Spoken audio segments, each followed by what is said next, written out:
Film dimulai dengan seorang anak laki-laki bernama Anton. Dia adalah seorang anak yatim piatu dan sekarang tinggal bersama paman dan bibinya. Di suatu malam, paman dan bibi mereka bertengkar karena uang dari paman diberikan kepada Anton dan adiknya yaitu Angel. Uangnya mana? Jawab! Di tengah malam saat paman tertidur, mereka berdua melarikan diri dari rumah. Namun penjepit rambut Angel tertinggal di rumah, lalu Anton pun segera mengambilnya. Setelah itu mereka pergi meninggalkan rumah dan berjalan melewati kereta api yang sedang melintas. Mereka berdua akhirnya beristirahat di sebuah tempat, lalu sambil beristirahat, Angel terus bertanya kepada Anton mengenai orang tua mereka yang sudah berada di surga. Namun terlihat Anton kesulitan menjawab semua pertanyaan Angel karena dia juga tidak tahu tentang surga.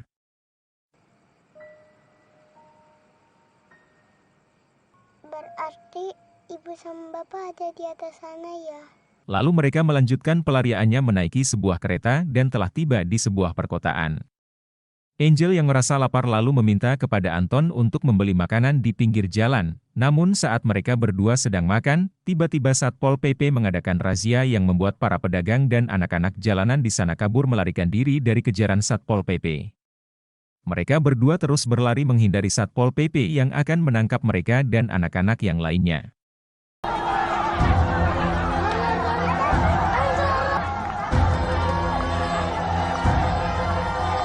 Karena Angel yang mengeluh karena capek, mereka berdua pun segera berhenti dan bersembunyi di bawah kolong jembatan. Mereka berdua bertahan dan beristirahat di kolong jembatan sampai hari sudah gelap.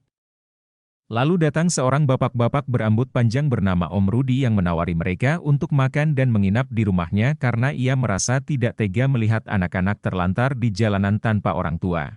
Kalian ngapain di sini? Hah? Orang tua kalian mana? Kamu lapar ya?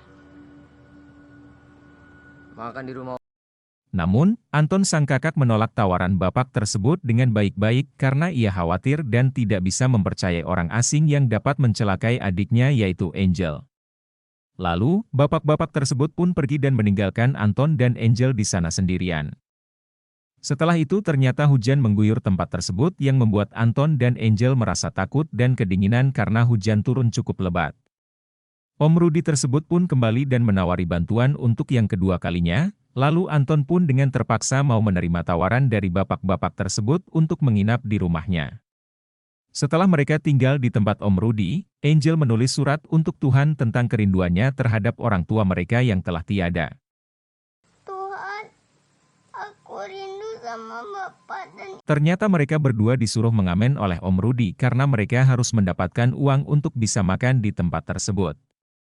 Di keesokan harinya, Angel diajak bermain oleh salah satu anak di tempat itu, lalu tiba-tiba Anton datang menghampiri dan memarahi Angel karena mereka bisa dihukum. Dan benar saja, setelah itu Angel benar-benar dihukum oleh Om Rudi dengan cara dipukuli, karena tidak tega dengan adiknya. Anton pun berusaha untuk melindunginya, tapi Anton malah lebih disiksa dengan cara mencelupkan wajahnya ke dalam air oleh Om Rudi.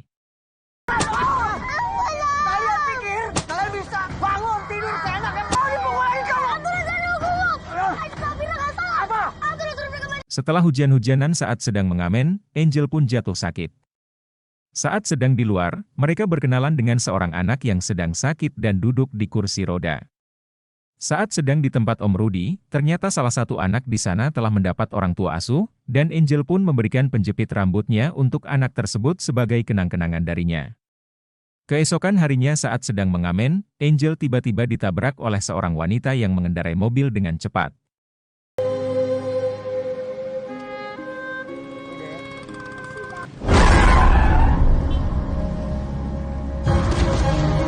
Lalu wanita tersebut langsung membawa Angel ke rumah sakit untuk bertanggung jawab. Setelah itu anak buah Om Rudi yang bernama Asep dipukuli oleh Om Rudi karena tidak becus saat menjaga Angel.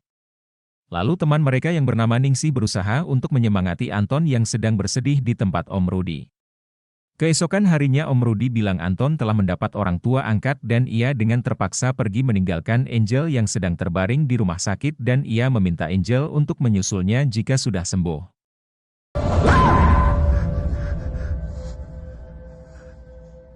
Om Rudi bilang kita udah dapat orang tua angkat.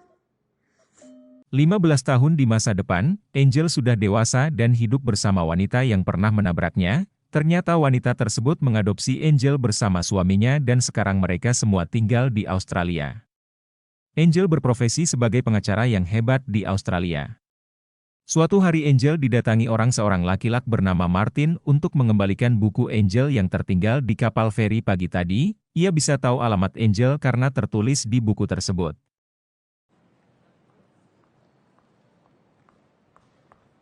Hi, you left it in a boat this morning. Lalu Martin menawari Angel untuk keluar minum kopi dan mengobrol bersama.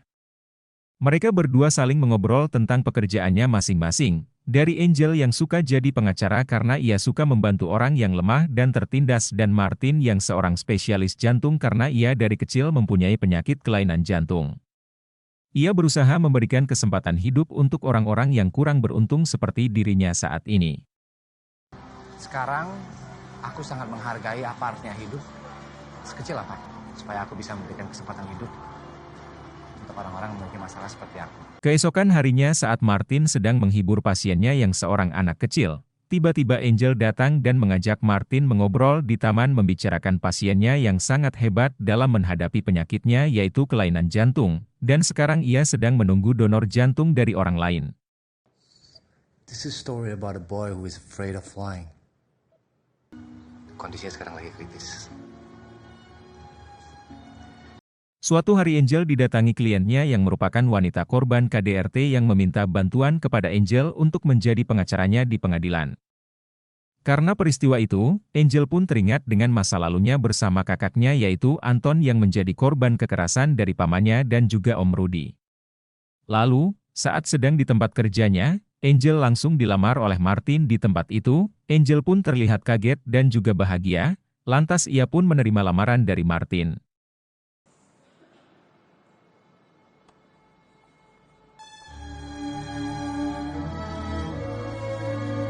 Di malam harinya, Angel terus teringat dengan sosok kakaknya yang sangat ia rindukan. Angel menangis melihat foto kenangan bersama orang tuanya dan juga kakaknya Anton.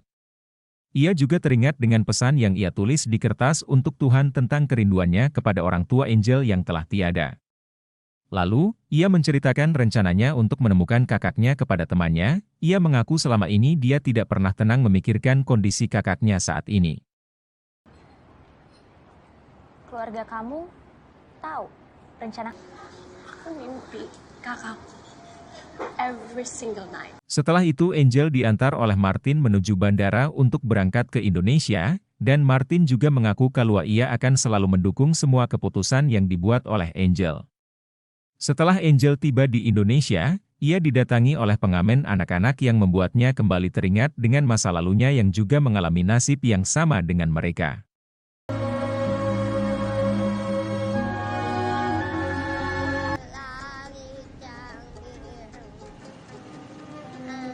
Keesokan harinya Angel di video call oleh Martin bersama pasiennya yang ingin menjadi seorang pilot suatu saat nanti. Setelah itu Angel bergegas untuk segera mencari Om Rudy di tempat tinggalnya dulu. Ia terus bertanya kepada setiap anak-anak jalanan di sana sambil memberi mereka roti. Ia melihat artikel di internet tentang seorang penjual anak bernama Rudy. Lalu ia pun menanyakan kasus tersebut kepada salah satu polisi di sana, dan Angel pun mengenali salah satu korban yaitu Ningsih. Gimana? Ada perkembangan?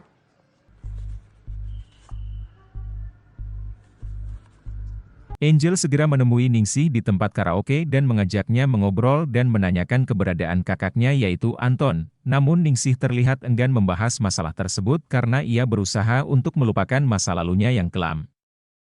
Ia teringat saat terakhir bersama Anton sebelum Anton dibawa pergi oleh Om Rudy menemui orang tua angkatnya. Ia mengaku kalau Anton berpesan akan segera menjemput Angel jika Angel sudah sembuh, dan setelah itu Ningsih mengaku tidak pernah melihatnya lagi. Ia juga mengaku kalau ia kabur dari tempat Om Rudy saat Om Rudy sedang lengah saat membawa pergi anak-anak. Ia merasa Om Rudy masih berada di tengah kota. Angel pun berterima kasih atas informasi dari Angel. Keesokan harinya Angel masih berusaha mencari kakaknya dengan menanyai setiap anak-anak jalanan yang ia temui. Sampai pada suatu saat ia melihat seorang anak kecil duduk sendirian di pinggir jembatan. Lalu ia menghampiri anak tersebut dan memberinya minum sambil bertanya, dan ternyata anak tersebut tinggal bersama Om Rudy. Setelah itu Angel membuntutui anak tersebut sampai ke tempat tinggalnya Om Rudy. Setelah ia mengetahui tempat tinggal Om Rudy, ia langsung melaporkan kepada polisi. Para polisi pun langsung menggerebek tempat tersebut sebelum Om Rudy kabur dari tempat tersebut. Setelah Om Rudy ditahan, Angel langsung menginterogasinya mengenai kasusnya yang diduga memperdagangkan anak kecil. Angel juga mengingatkan kepada Om Rudy bahwa ia adalah Angel yang dulu pernah dipekerjakan oleh Om Rudy. Namun Om Rudy tetap tidak mau mengaku saat ditanya mengenai keberadaan kakaknya yaitu Anton. Bapak ingat saya? Saya yang tadi malam ke rumah Bapak. Di mana Anton? Di mana kakak saya? Om Rudy bawa kemana Anton? Jawab! Lalu, saat Angel berada di hotel, ia mulai mau menghubungi kekasihnya Martin dan Angel diberitahu oleh Martin kalau pasiennya yang sedang sakit jantung telah meninggal. Martin mengatakan kalau sistem kekebalan tubuhnya menolak donor jantung yang ia terima, sehingga menyebabkan kematian. Angel pun turut bersedih mendengar kabar tersebut. Keesokan harinya Angel melihat Om Rudy telah dibebaskan dari penjara, lantas ia pun segera menemui polisi untuk menjelaskannya. Lalu polisi menjelaskan kalau Om Rudy dibebaskan karena ia tidak mendapat cukup bukti untuk menahannya.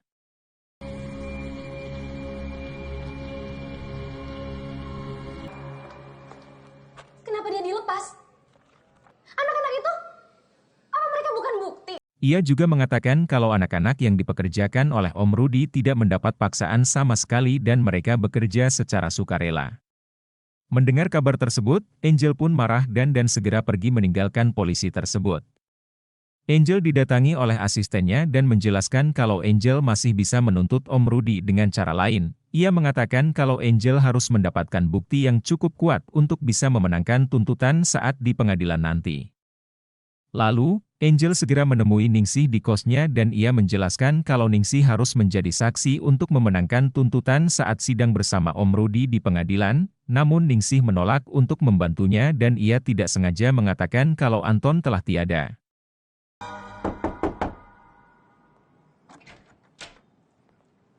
Aku butuh saksi.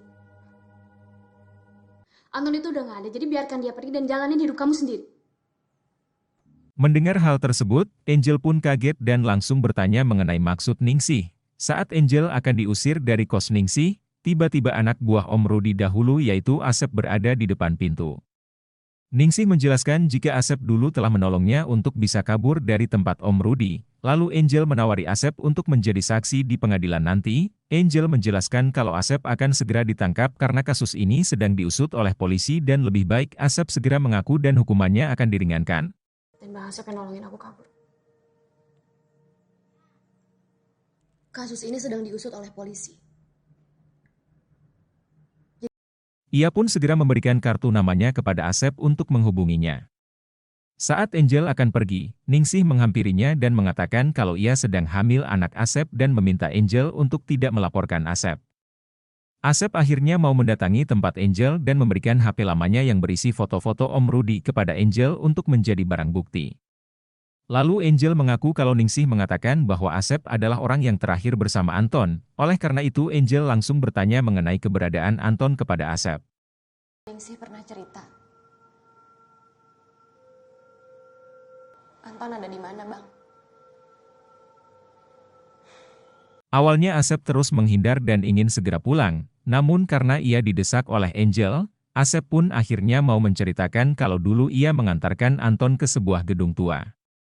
Asep menjelaskan kalau Anton ternyata bukan diadopsi oleh orang tua angkat, namun Anton telah dijual oleh Om Rudy kepada orang lain untuk diambil organnya yaitu jantung. Asep melihat dengan mata kepalanya sendiri saat Anton sedang dibedah oleh dokter untuk diambil jantungnya.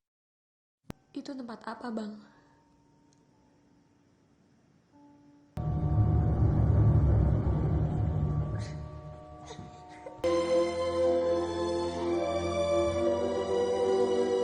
Mendengar hal tersebut, Angel pun langsung syok dan tidak mempercayai semua perkataan Asep.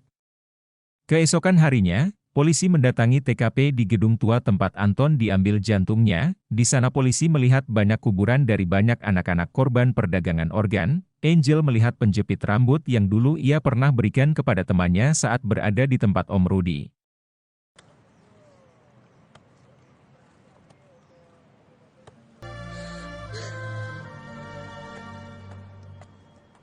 Angel pun segera mengabari orang tuanya mengenai keberadaan Anton sekarang.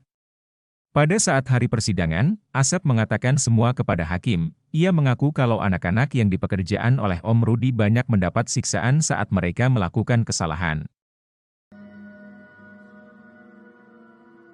Macam-macam. Dicambuk, ditempel besi panas, disetrika. Lalu Asep juga menjelaskan kalau anak-anak di sana tidak pernah mendapatkan orang tua angkat. Asep mengaku kalau ia hanya diperintah untuk mengantarkan semua anak-anak ke sebuah gedung. Dan ia yakin kalau gedung itu adalah sebuah tempat pembantaian. Saat sidang telah usai, Ningsih mendatangi Angel dan Ningsih mengatakan kalau ia bersedia menjadi saksi. Angel menginginkan Om Rudi dihukum seberat-beratnya karena ia telah menghancurkan hidupnya. Sebentar ya, Mom. Dad, laki-laki itu harus dihukum seberat-beratnya. Saat Martin menghubungi Angel, Martin mengatakan kalau ia akan segera ke Indonesia dan menemui Angel. Namun Angel tidak mengatakan mengenai kondisinya saat ini dan ia akan mengatakannya jika Martin sudah berada di Indonesia. Pada sidang kedua, kali ini Ningsih mengaku kepada hakim kalau ia telah berada di tempat Om Rudi dari umur 10 hingga 13 tahun. Ningsih juga mengatakan jika anak-anak yang tidak memberikan setoran yang cukup akan diberikan hukuman oleh Om Rudi. Saya sudah berada di sana dari umur 10 tahun. Kami diharuskan mengamen dan mengemis. Kalau tidak, kami akan mendapat hukuman yang berat. Ningsih pun segera memberikan bukti siksaan yang dilakukan oleh Om Rudi kepada hakim. Selain itu Ningsih juga mengaku kalau Om Rudi sudah sering memperkaosnya sejak umurnya 12 tahun. Ningsih memberikan bukti kalau dulu ia pernah menusuk paha Om Rudi saat ia sedang memperkaosnya. Ningsih meyakinkan hakim kalau bekas luka tersebut masih ada di paha Om Rudi. Keesokan harinya pada sidang selanjutnya, hakim telah memutuskan bahwa Om Rudi bersalah dan ia diberikan hukuman penjara selama seumur hidup. Mendengar hal tersebut, Om Rudi terlihat marah besar dan mengancam akan membunuh Angel. Penjara seumur hidup. Aku pikir kamu bisa selamat.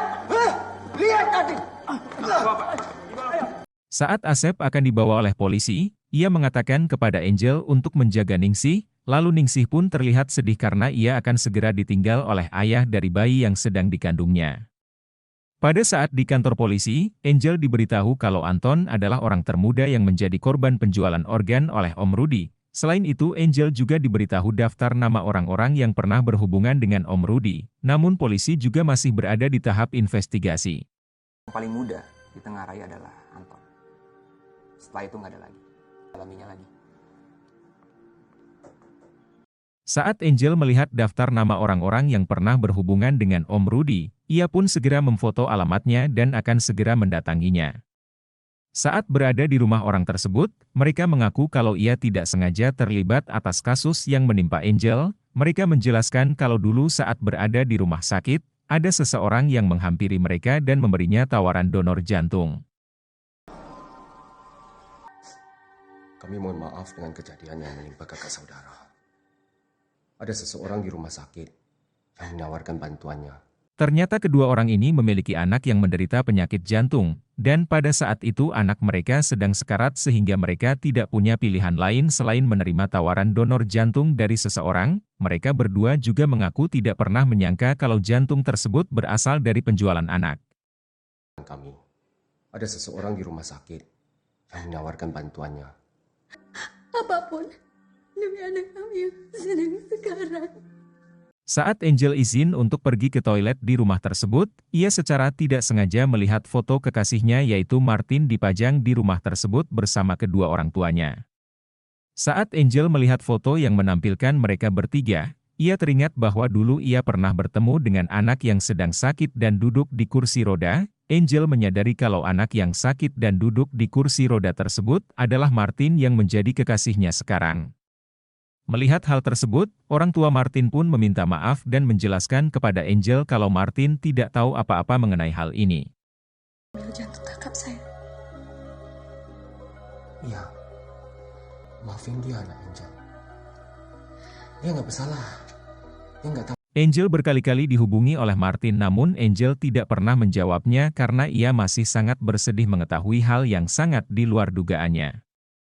Saat Martin terus mendatangi tempat Angel, Angel selalu meminta kepada asistennya untuk mengatakan kepada Martin kalau ia sedang tidak berada di sini. Mendengar hal tersebut, Martin meminta kepada asisten Angel kalau ia ingin berbicara hal yang sangat penting kepada Angel. Di rumahnya, Martin memberikan pesan suara kepada Angel. Ia memohon kepada Angel agar memberinya waktu untuk bisa bertemu dan berbicara. Kalau kamu terima pesanku ini, waktu untuk bertemu sama kamu. Mendengar hal tersebut, Angel kembali teringat dengan kenangannya dulu saat ia bertemu dengan Martin yang sedang sakit dan duduk di kursi roda. Saat Angel sedang menemani Ningsih mengajar anak-anak, ia tidak sengaja melihat Martin menunggunya di luar, lalu mereka pun segera pergi untuk berbicara.